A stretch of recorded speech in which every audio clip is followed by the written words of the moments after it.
Shalom. This week's Sedra is Sedra Yitro.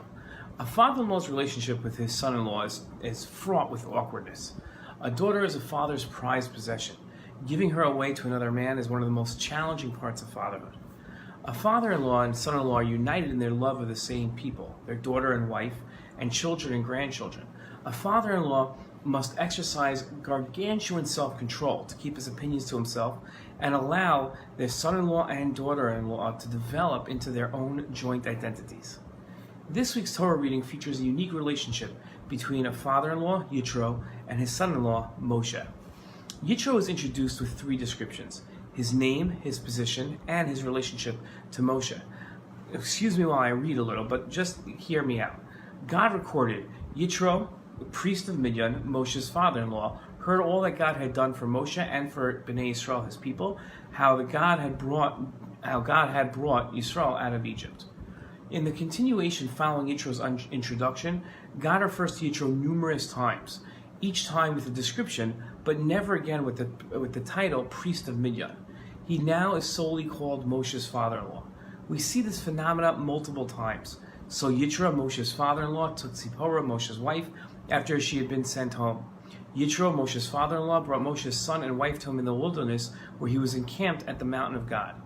Even when Yitro introduces himself, when he gets close to Moshe's house, he refers to himself as Moshe's father-in-law. This is what he said. He sent word to Moshe, I, your father-in-law Yitro, am coming to you with your wife and two sons. We are familiar with the rest of the story. Yitro can't hold back and offers advice to Moshe. His advice is followed, and Yitro leads the Jewish people to return home to Midian. Yitro is described three ways, each description a different insight into how Yitro defined himself. Yitro was a lone man, he was just called Yitro, a leader of his people, the priest of Midian, and a father, when introducing himself as a father-in-law. Yet Yitro loses his moniker as a leader of his people and saves only his identity as a person and as a father-in-law. Why was Yitro initially introduced in the Torah as a priest of Midian and Moshe's father-in-law, and later only as Moshe's father-in-law? When Yitro decided to leave Midian and join Moshe, he wasn't just taking a trip to see how his son-in-law was doing as the leader of the newly freed Jewish people.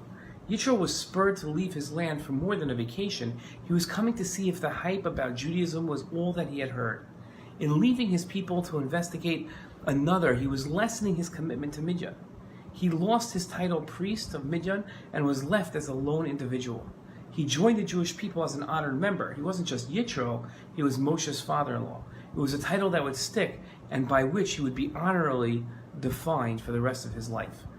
It's amazing how we can redefine ourselves later on in life and even take what seemingly might be seen as, in normal circumstances, as a lower form of praise, as a father-in-law as opposed to your own individual, but grab onto that, define yourself by it, and recognize that that might be where the true honor lies. Shabbat Shalom.